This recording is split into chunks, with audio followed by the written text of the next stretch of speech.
Hi, friends. Welcome to the Mobile Bev Pros podcast, a podcast dedicated to providing mobile bar and event professionals with the information they need to succeed. I'm your host, business coach, and founder of the Mobile Bar Academy, Sarah Murphy. In each episode, the Mobile Bev Pros team will bring you industry experts, information, anecdotes, and opinions with the goal of assisting you in building a profitable, sustainable, and successful business that supports you in creating wealth. I'm excited to share with you today's episode, so let's get started. Today on the podcast, we are talking about competition. We had something come up in our group chat this week that you and I both want to delve a little deeper on, and that is the concept of competition, but also the buzzword that we've heard quite a bit recently, which is a saturated market. And I think we actually have another podcast that we did earlier this year or late last year that we kind of talked about the concept of a saturated market. But I want to address it again here because it continues to come up. We continue to see this concern, and we honor the fact that market indicators do indicate that mobile bars are greater in number than they've ever been, and that the market will continue to bear additional players over the next few years.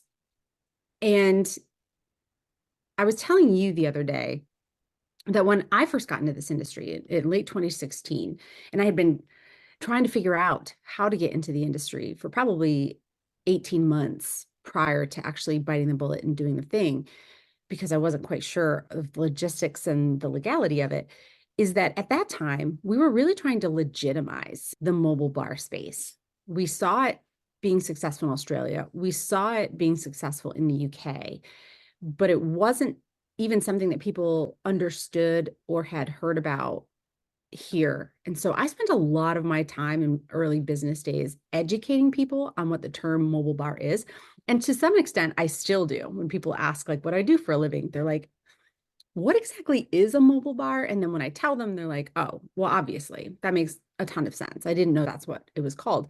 And our industry is not new by any means, right? So I've said for many times, as long as there have been events, there have been beverages at events.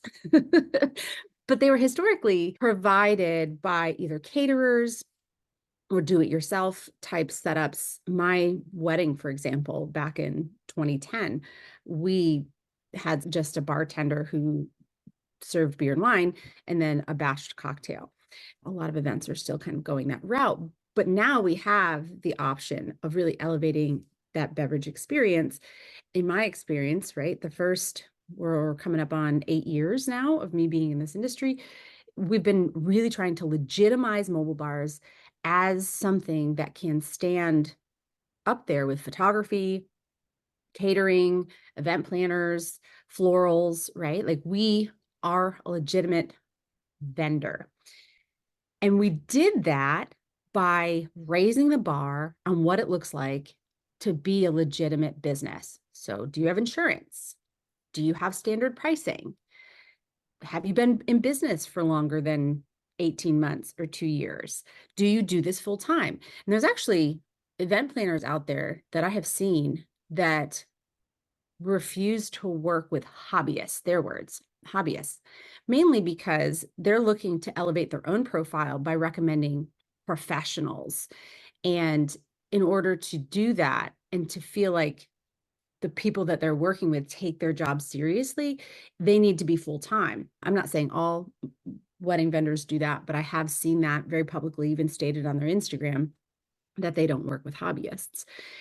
And so we have more players in this space that are quote unquote professionals, right? That's why Mobile Bev Pros has the name, is because the initial attempt was to legitimize the industry and to set the bar as to what it looks like for the professionals in our industry to succeed. And I feel like we've done a really good job of that. So looking back since 2017, when Mobile Bev Pros was first founded as a little Facebook group, that bar exists, and there's at least a standard as to what people know they need to do and how to succeed within this industry. They have insurance, they have proper business formation, they know the rules and regulations of liquor laws so that they're not selling illegally. All of those really important things. They have contracts that have been lawyer reviewed. These are the things that we tout. But the game is shifting as the market gets more saturated. And so now our goal isn't so much to legitimize the business. We have the framework for that.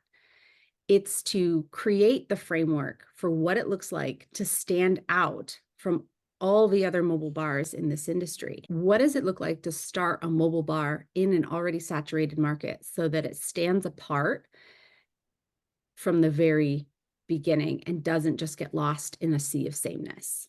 Or what does it look like to be an OG who is legitimate, but now is seeing new mobile bars pop up all over your city? This came up because we have been encountering people who are really concerned, and what used to make them different now has become a commodity. And so I'm going to love this episode like I love every episode because this came up in the group coaching program and it's come up for us quite a bit with these OGs. And the way that you've handled this has been absolutely glorious. And I think it's super helpful for people to hear at mass. And so that's why we want to talk about it today. A couple months ago, I signed up for a newsletter that's all about AI. So it's a daily newsletter and it enables me to kind of stay on top of what's going on in that space. They shared a tweet from somebody that was referring to the AI space in the fact that functionality has essentially been commoditized. Most of the AI models can do very similar things at a very similar level. And while oftentimes one model does something just slightly better, not necessarily so much better that it's worth juggling multiple AI models. And so the point of this tweet was that the functionality of AI has been largely commoditized. So where they are going to stand apart at this point is through user experience. Tech industry, we call this UI UX. How easy is something to use? How pretty is it? And that's where the mobile bar industry is headed. And that's one of the reasons why we have been really harping on client experience and the client journey over the past few podcast episodes, and also why we're hosting that in-person event in Nashville in May regarding really being intentional about the client journey and the individual client touch points. Because when a market is flooded with a bunch of sameness, the things that create success are user experiences or client journeys that stand apart from everyone else. And if you go online and you Google a bunch of mobile bars in all different areas of the country, you are going to see a bunch of sameness. Their services packages are going to say this. Maybe it includes the rig. There's going to be a pour service package. There's going to be a package that includes pour service plus a signature cocktail. There's going to be an option that includes a full bar, so signature cocktail and whatever mixers. And then there's going to be a bunch of add-ons. And maybe they have it parsed out a little bit differently. Maybe it's a la carte, but essentially it's the same thing. And these websites, the services pages, they might have starting rates. We hope you do, because that's a really great way to filter out the people who are just kicking tires and can't afford you. Then they're going to have long bullet pointed lists of all the things that are included: cups, napkins, insurance, all of those things, right? And so if I am a bride or I'm a corporate planner and I'm looking at this, I'm seeing a sea of sameness. So when everybody looks the same and everyone's offering very similar things, even if the rigs are a slightly different color or shape or size, I'm looking at price now, because I know that everyone's offering very similar products, very similar services. And so now what is left for me? If the rig doesn't necessarily matter, and we know that in many cases, people are drawn to the rig, but then they actually don't even book the rig, whether it's for budgetary purposes or the venue doesn't accommodate it or can't fit in the elevator or whatever it is that we're looking at on a case-by-case basis. The rig is a nice to have. And if we are looking at all of our options in a local market, and now there are more than ever, we're going to start seeing people play on price. And so obviously the new people to the market that haven't really done the math on their pricing, which is sad, but a vast majority of people are out there with prices that they haven't actually done the math on. You can't play in that space. Someone local to me just recently opened up, and their pricing was 4 hours of beverage service, including their rig, for $700. Anyone who's been in this industry for any amount of time knows that you're paying money to be there at that point and you're losing your shirt on it. And so if I was still running my mobile bar in this space, I would technically be competing with that if you were to just do a Google search and look for mobile bars in our local area. Where I can stand out as a mobile bar against everyone else is through that client journey and making it so that it doesn't look like everybody else's and that it doesn't feel like everyone else's client journey when I look at their website, look at their Instagram, go through their lead funnel after I have submitted an inquiry. I'm going to remember the things that stand out and that are different. And so the client journey is really important for anybody who is looking to differentiate themselves from the masses. But also, additionally, the OGs that have been in this industry and that are seeing this increased competition and are getting a little stressed about it, what got you here won't get you there. And if you continue to do the same things that got you to where you are today, that are also getting everyone else that is entering into the market to that same level as you and where you are, they're using your playbook. They can see it, right? They can see your website. They can, do all the same things that you did in order to get there. You've paved the way for them. Now you need to level up. You need to aim for that next thing. You need to create that wheel. That's what happens when you are in an industry where creativity is what drives growth. And we are. That is the events industry. People are always looking for that Pinterest-worthy experience. And some of that is visual and some of that is relational. Long story short is if you're worried about the newbies coming into the industry and you're worried about someone copying your rig, or I've even seen where people like have had their names copied or their logos copied, and that generally creates a whole lot of angst for people, rightfully so. And there are sometimes legal things that you can do to stop that. But more so than anything, you as a business entity want to be untouchable. You want to be in your own blue ocean, as there's a book called Blue Ocean that talks about creating blue waters in a sea of red. And the sea of red represented by where all the sharks are eating the fish. How do you find your own blue ocean? And it really comes down to not only client experience, but who are you? Because you are unlike anyone that you've met. You are one of a kind. And instead of hiding, which is what we see a lot of our clients do, they hide, they look around, they're like, well, that person's doing that, so I should do that. And this person's doing that, so I should do that. This is what works, so I should do that. They're essentially deflecting or absorbing everything they can and losing themselves in that process. And I actually just had this conversation yesterday in one of the Academy Q&As where someone was like, Sarah, just tell me what my archetype is. And I said, I can't do that for you. Like, I can certainly explain all the archetypes to you, but what I can't do is assign you one. Like, that's on you to figure out who you are and how you want to show up. And, as an entrepreneur, you really got to put that CEO hat on, wear the crown, and decide that you're going to be big and you're going to be authentic to yourself so that the world around you can see how you're different than everyone else. Most of my professional life was forged through the hellfires of retail. And I worked for the largest beauty company in the world. And there were a lot of us. At this time, I was a store manager, and there were a ton of stores. We had thousands of them. So they essentially cannibalized themselves and then had to close down stores at mass because none of the stores were profitable. There were too many of them. Now, when I came on the scene, there was a store 30 minutes to the east of me, 30 minutes to the west of me, north, south, same way. And this store that I took over, we had a huge Christmas launch, and we launched a product called the Curl Genius. And this was a terrifying technology. It would essentially suck your hair up into a little barrel, and it would produce a perfect curl every time. But the terrifying part was where it sucked, and it made a terrible noise. Like it would suck your hair up into this barrel.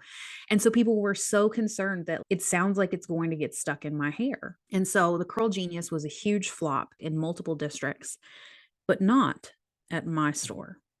And I'll tell you what I did. It was all about client experience. So, because I heard people telling me that they were nervous about it, the company had sent out TVs and little DVDs that you could play to show people how it worked. And so people were like, no, that looks terrifying. I'm not doing that. And so what we did was we took a mannequin head and we set it up on the table, or my girls would come in and their hair wasn't done. And we would do demonstrations all day long with this Curl Genius. Now, this was a $99 to $159 product, so it was a lot more expensive than like your typical curling iron, but it also cut your timing in like half. You could get your hair done 15 minutes.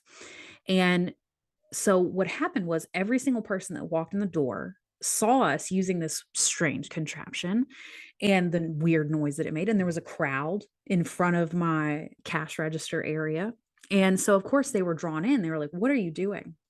This became so big in just my store that I sucked up all the Curl Geniuses in all the neighboring stores. All of my sister stores were selling this product, right? They were all getting mad returns on this product because people would buy it. They would take it home. They didn't know how to use it. They were terrified of it. They would return it. And so all of the stores around me had to send me their Curl Geniuses because I was selling them like hotcakes. We sold something like 400 of these in 1 month. We were $45,000 over predicted sales that month alone because I heard my customer and I did something about it. Everybody else had the same product. That's just one example of how customer experience, even in a sea of commodity, changes the game. Client experience is everything. Listen to what they're saying, listen to what they want, know who you are, right? My girls, we had great personality. So when people came in, we had fun. They were terrified of this little contraption. We made it fun. We made it safe. We tested, we would let them test it on our mannequin heads, and then we would let them test it on us so that they could see, I feel safe. Then when they left with the product, because of the demonstration, they knew how to use it. So we didn't get any returns. That's just an example. Yes. So I spent the latter part of yesterday reading the book Alchemy, which you also have. That's 2 episodes. We've talked about a book that we are both reading, which is The Anomaly. We don't typically read the same book. We share a love for buyer psychology. And essentially, people have feelings, but they might not be able to put words to it. And so when we say to what you did was you inferred what the issue was. Yes, you heard them say, oh, that looks terrifying, but you inferred that they needed to see it, that they needed a demonstration to figure out how it could be used. They needed to understand that it could work for them and not just this potentially doctored video that's on this television, right? Because everything on television is magic. And mobile bars have this opportunity as well, in the fact that I will tell you right now, for anybody who's listening to this podcast, what your clients are not telling you that is costing you money, and that is they are confused. They are confused as to which of these many options they should tell you that they want.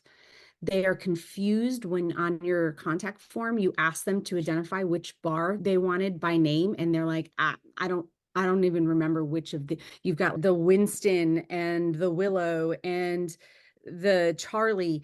They don't remember which of the bars had which name. They want someone to tell them what they need based on their dreams, what their plans are. And what the industry has collectively decided to do is to give everybody all the information and then give the lead the opportunity to order off the McDonald's menu. What would you like? But here's the thing, they don't know. And every once in a while, you'll have the exception to this and you'll have someone come to you and be like, this is what I want. Great, I love that. But do we build systems for the exception? No.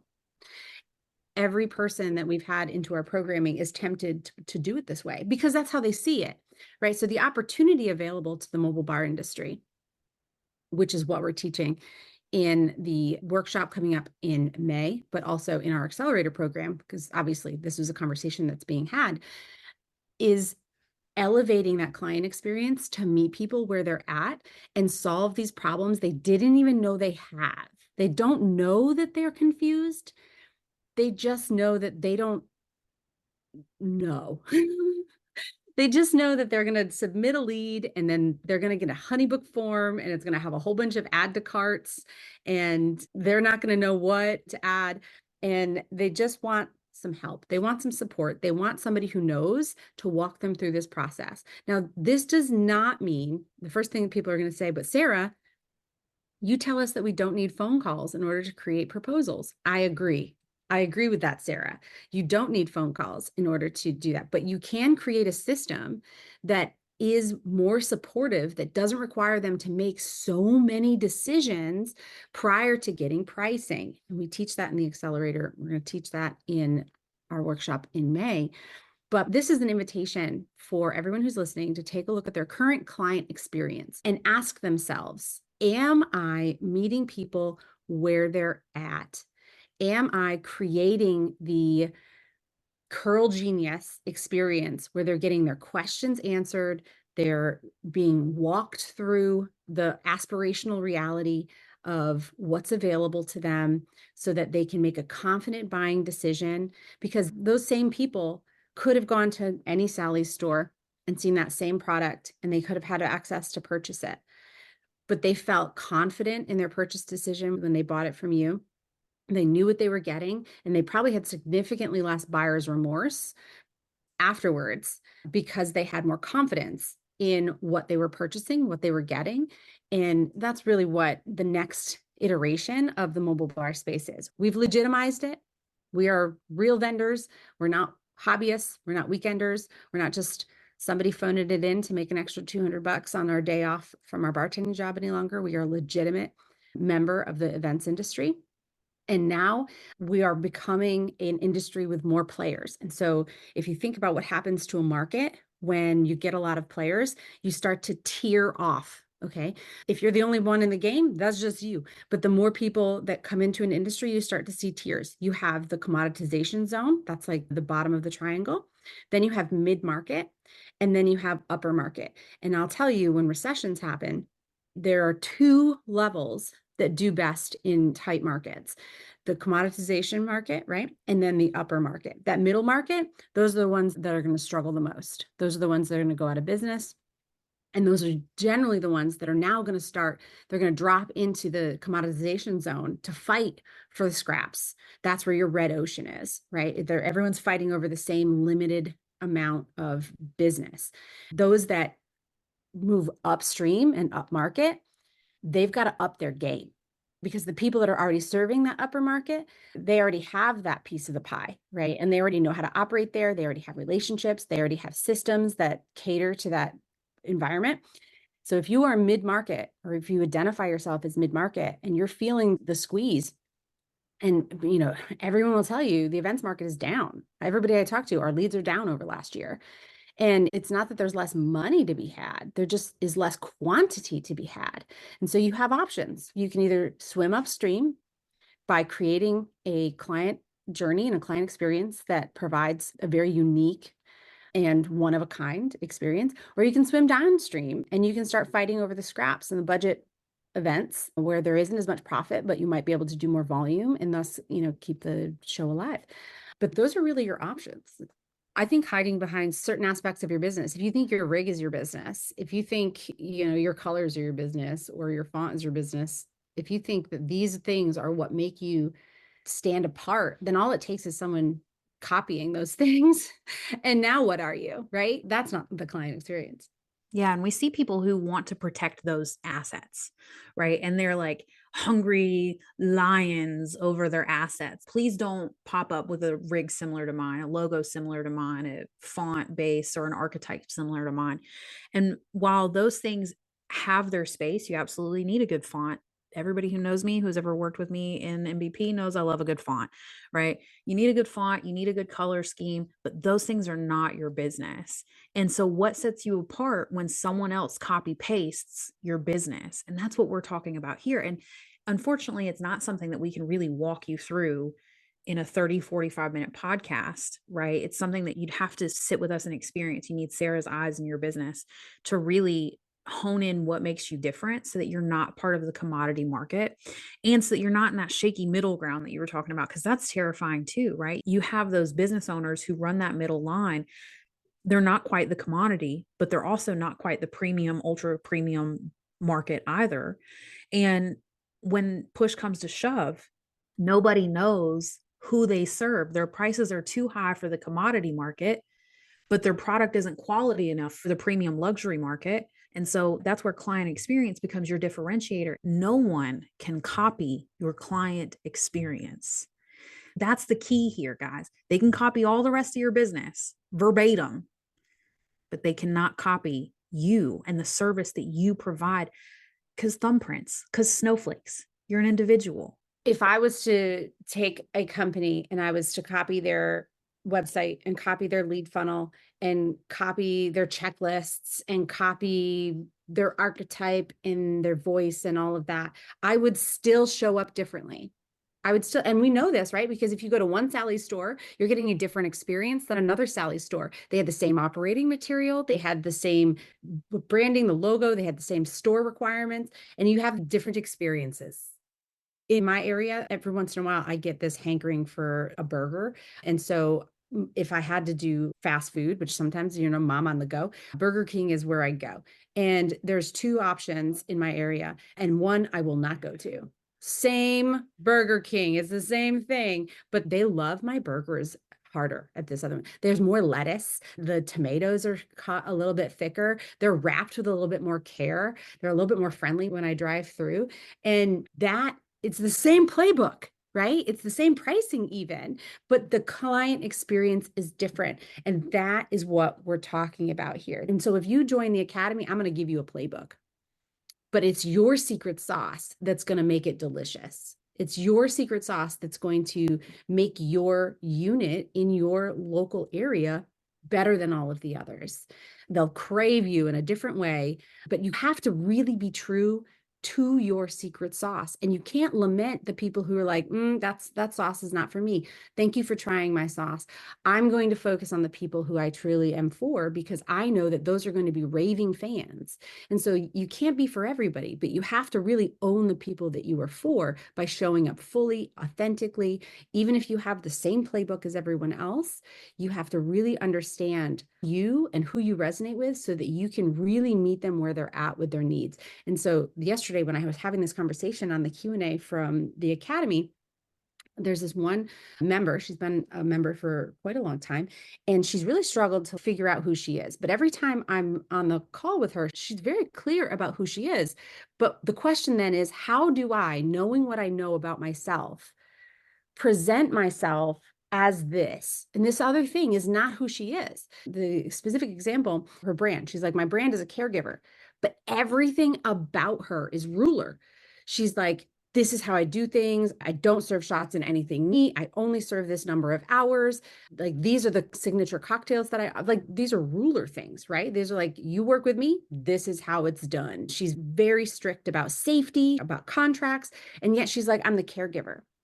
I'm like, no, you're not. Why are we trying to show up as the caregiver? Well, because that's what people want, right? No, they want you to be you, because right now you're telling people, look, I'm the caregiver. Then they get into your container and you're showing up as the ruler, and they're like, what's going on here? Well, I thought I was getting a caregiver, which, for anyone who doesn't know, think of elementary school teachers or nurses. Like, they're almost self-sacrificing in their love for you, and they are creating containers that are warm and fuzzy.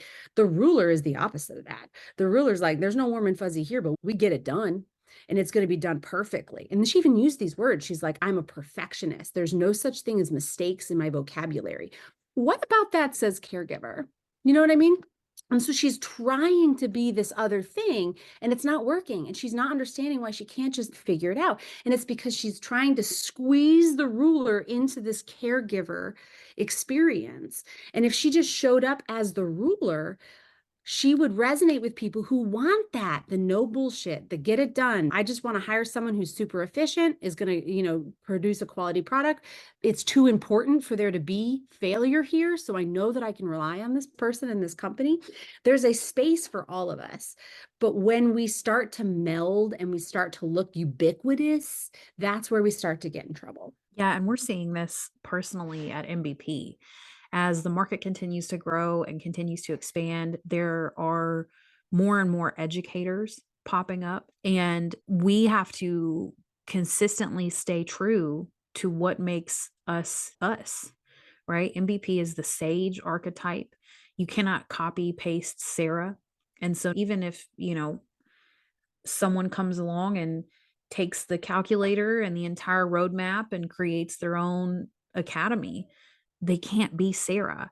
And so whoever's resonating with them are obviously their people. And then the people who resonate with Sarah are Sarah's people. Any market is only new for a little while before it's a commodity. And it's ever more important to stay true to yourself and to how you want to do things and not look outside yourself to see what is this other person doing that's working? How can I apply that to? Because then you get instances like this where you have someone whose archetype is very clearly the ruler and they're attempting so hard to be viewed as the caregiver. And there's an inauthenticity, and your clients can feel that. They come in, they're kind of confused. They're like, but who are you? Right. And it's important in all markets to ensure that you're being authentic, because then you resonate with an authentic audience. The downside of that is that when you don't, you will inevitably book people who don't resonate with your authentic self because you weren't being authentic, right? They're resonating with your false self. And those people aren't quality, and you dread working with them every step of the way. It's clunky and it's disjointed, and they're not raving fans. When they leave, they're like, oh, I thought I was booking a caregiver and she was really bossy about her contracts, you know what I mean? And so then they give you a 2-star review on Google, not because anything was wrong with the service, but just because there was a misunderstanding of what they were receiving or the experience that they were going to receive. And we've had this reflected back to us to even some of our coaches, wherein they're like, you should show up this way if you want more business. Make people feel like being in the mobile bar industry is fun, lighthearted, and easy, and you will get more people to give you money. And that sits really shitty with me in my body. I cannot show up that way. So when I see other educators, which we even have other educators like in our programming. So like when I talk about community over competition, I walk that walk. I encourage anyone who is feeling or thinking or considering to be an educator in this space, do it, because there are people out here who need your expertise. They need your support. They need what you're willing to provide them. And those people are for you, and other people are going to be for me. And so when I'm looking out at other people in the industry that are educating, what are they seeing in the market that people are resonating with versus what I'm seeing in the market that people are resonating with? And I can tell based on how they show up and like the angles that they utilize to support their people in their messaging and their marketing. And we should all be doing this, right? So you should all be taking a look at your competitors, and I say that with air quotes, in your local market to see what are they talking about? What are they seeing? What are they advertising? Because it helps you gain perspective on the greater market through someone else's lens. But anyways, before I digress into that topic, other educators in this market, they're creating social media content, they're creating messaging that talks about how fun and how easy and how lucrative this business is. Now, this business can be all of those things, but what I see is the people who get into this industry thinking it's going to be fun, easy, and lucrative. And now they're 18 months in or they're 24 months in, and they are not seeing those fruits. They're and potentially have even worked with some of these other people, and they got the PDFs and they got the swipe files and they got just enough to get started. And then they don't know where to go from there because they've plateaued. And the fun is no longer, they're not having fun anymore. Now they're afraid, they're frustrated, they have stagnated, they're starting to doubt their abilities and their likelihood of being successful. And so they're not coming to us and saying, this is so much fun. They're coming to us and saying, this is so hard. And so I want to honor that with messaging that aligns with those realities of this business. We have an industry that is very low threshold to get into. We even have an entire episode that'll tell you how you can launch this business in under $5,000. And I will tell you, if you launch this business in under $5,000, that will get you started and you will pick up traction enough to be booking. That's not the end of that investment. Like from there, we need to invest in more things, but we want to get you into this industry and generating income and profit so that you can afford those next things that are in this industry that are required in order to continue to be legitimate and successful. And so we get a lot of people in this industry because they're like low hanging fruit. I can get started for relatively inexpensively. And it looks so fun. And then they realize that it's actually a lot of hard work and that it requires a lot of business acumen that they might not have come into the industry with. And then there's this deflation. And that's when people come to us. And so if I was out here touting, it's fun, it's easy. And then they got into the programming and they're like, wait, this is actually hard and a lot of work. And yes, it's lucrative, but that's on the tail end of all of these less enjoying parts, right? And there's hardly a day that goes by that someone's not dropping into the accelerator telegram with a struggle, with a limiting belief, with a challenge, with a I'm really frustrated about this thing. And that's okay. So if you're looking at a whole bunch of people on Instagram or in their messaging and they're like, this is so fun, this is so easy, you might feel alienated by the fact that like this doesn't feel fun to me. Why? What is everyone else doing that is making this so fun? How am I doing this wrong? Am I broken? And the answer is no. It would be very disingenuous for you and I to show up for Mobile Bev Pros in a way where this is so fun, this is so easy. And all you need to do is invest $4,999 and you can have the business of your dreams. So we don't show up that way. And instead, we show up through the angle of the sage, the archetype of the sage, which is we're a guide wherever you are. We will support you in that. If you're having a shit ton of fun in your mobile bar business, we will meet you there and we will help you continue to have that much fun.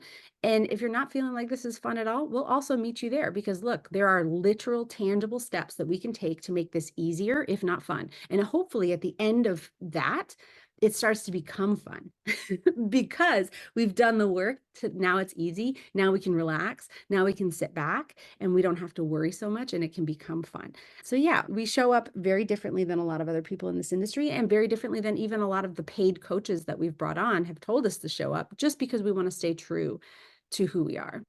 Yeah, and potentially some of those educators, they're doing the TikTok dances. They're saying, "Look how fun this is. This affords me a life of freedom." And their archetype is the jester or the lover, and they're resonating with people whose archetype is the jest because you have a personal archetype. Right? That's what we want to get at here. You have a personal archetype, and so when brands meet you at your personal archetype, you can feel seen, heard, loved in their messaging. And Sarah, you've always been really true to your 18 to 36-month mark of success. And there's a reason for that because most people are going to sell their business. They're going to sell it for parts and pieces. They're not going to see the success that they were promised on the front end.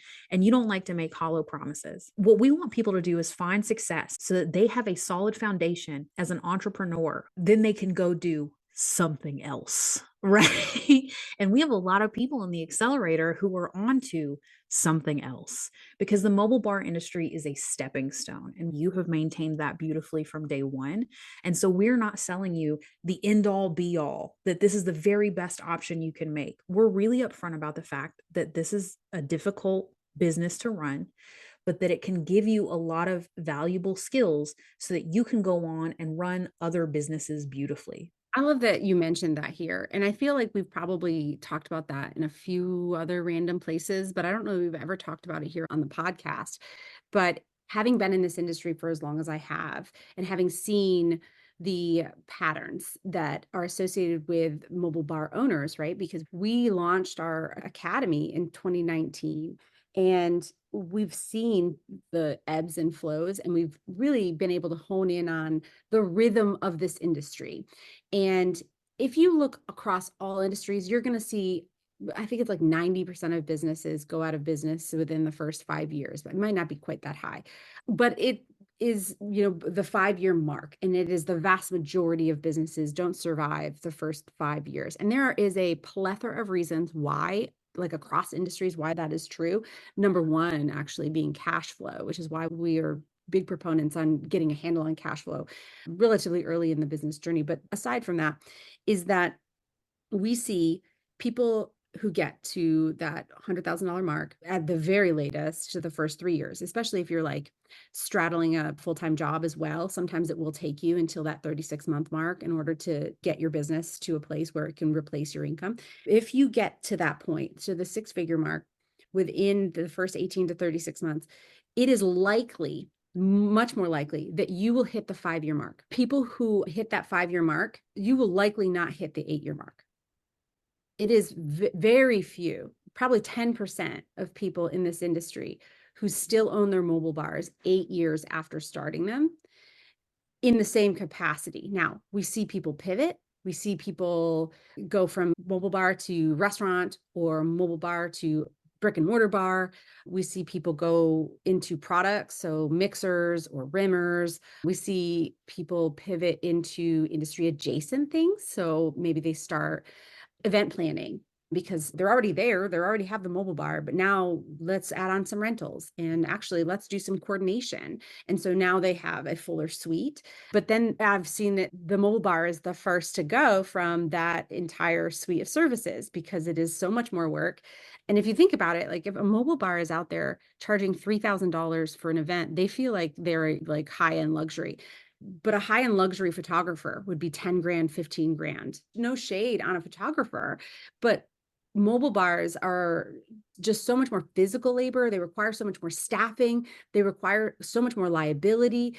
They require inventory, potentially a brick and mortar. And the photographer doesn't have any of that. And they're able to garner so much more money. And the reason is because a photographer is selling legacy. Right? They're selling something that you're going to be looking at for the next 50 years. These are the things you're going to have on your wall. They're selling legacy, not labor. And the mobile bar space really struggles to make that jump. And so when you're an event planner or when you are adding on rentals or you're doing all of these things, the mobile bar becomes actually the highest cost thing on that like repertoire, right? And so ultimately what we've noticed is that if you're in the mobile bar industry and you become successful, you've been doing it for 3-5 years, you realize through your garnering of your entrepreneurial muscles that there are so much easier ways to make money.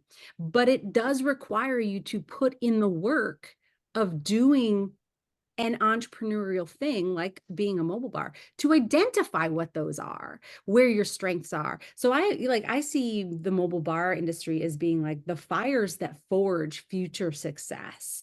It teaches you about managing people, managing inventory, managing priorities, setting up systems, really becoming familiar with the variety of pillars within a business, which is marketing, sales, operation, mindset, and client experience. Like you have to be able to get a handle on all of those parts and however you feel about it. When you're a mobile bar and you're getting started, you're selling your labor. You're selling, I'm going to lift and carry 300 pounds worth of ice for you. I'm going to staff your event. I'm going to lug all of this equipment. I'm going to go shopping for you. I'm going to do it potentially sometimes from this beautiful rig that's photo worthy.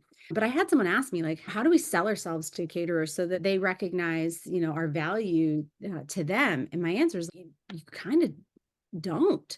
Like if caterers woke up tomorrow collectively and decided that they want to really pay attention and invest in their beverage programs, our industry would be in trouble, honestly.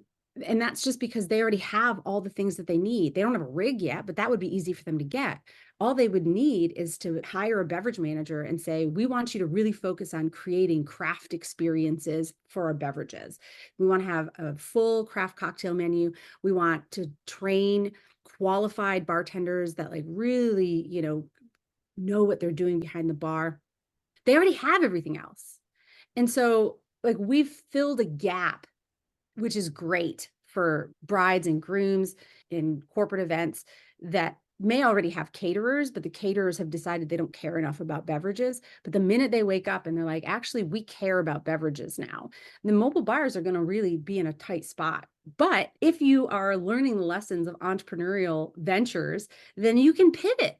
It's not the end of the world. It's not a doomsday scenario, and there's going to be lots and lots of caterers out there who don't care ever about beverages. And so there will always be a space for mobile bars.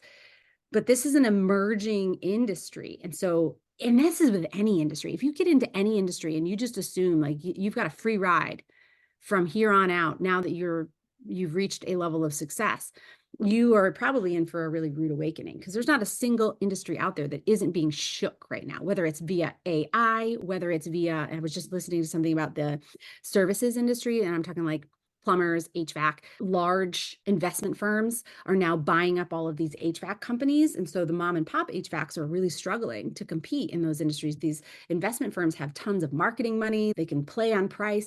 And so like every industry is getting shook regularly, right? As soon as someone can come in there and take advantage of the market that has been created, somebody will do that. And so it's our job at Mobile Bev Pros, right? Like it's our job to stay ahead of that. And so that we can communicate with the industry, what's happening. We can prepare the industry for what's happening. We can provide the skills, the insight, the resources to accommodate these things that are happening. And that's, through client experience, right? We know that once an industry commoditizes, the next step in differentiation is through client experience. That's where we are right now. That's the hill that we live on. And we will continue to stay abreast of the things that are going to make this industry succeed. So if you want to focus on your client journey, if you want to focus on your client experience so that you can stay competitive in your market as we continue to get market saturation in the mobile bar space, we have tickets left available for Nashville, May 6th. It's a full day. It'll be worth it. It'll be a lot of fun. Yeah. And so what I'm hearing is that it is now more important than ever, and potentially increasingly more important, because it's happening now where people are coming into the accelerator and they're saying, I'm being swamped because caterers in my area are onto it. It's not widespread yet, but it is happening. And we know that the market is growing. And so it's more important now than ever, and increasingly more important, that your client experience is honed in, is nailed down, so that you cannot be replaced. That's what we're trying to do here. We're trying to make you as irreplaceable as possible. I don't want to say 100% irreplaceable, because that's not a thing, but as irreplaceable as possible, so that your bride or your corporate event goes to war with their caterer and says, no, we want this experience. We don't want your bar. We want you to be the first thing that they're like, no, I have to have that. And then the caterer, they're like, well, if you're going to bring in your own bar, we'll bring in a different caterer. Our goal is to make it more worth someone's time to buy you out than to try and replicate what you're doing. That's it. We want you to be such a valuable entity that people don't even want to compete with you. They just want to buy you. Yeah, it's giving night owl coffee. Right? No one on planet Earth could replicate Corbin Bacall's espresso experience, right? And that's what we want. And that's what you're doing in Nashville. And so if you're listening to this and you're like getting a little flustered because you're like, oh gosh, my client experience isn't honed in, I'm not really quite sure if I am conveying my values or my archetype to my target market regularly, then get in to the Nashville experience and get that honed in. We'll see you there. And that wraps up today's episode. I hope it was valuable. I would love to hear from you what you thought. You can drop me a line at hello@mobilebevpros.com or find me on Instagram @mobilebevpros. If you're looking for more valuable mobile bar related content, we have a website full of it. You can find us at www.mobilebevpros.com. And I'd love to see you in our Facebook community, also by the name of, you guessed it, Mobile Bev Pros. Thank you for joining me today, and until next time, cheers.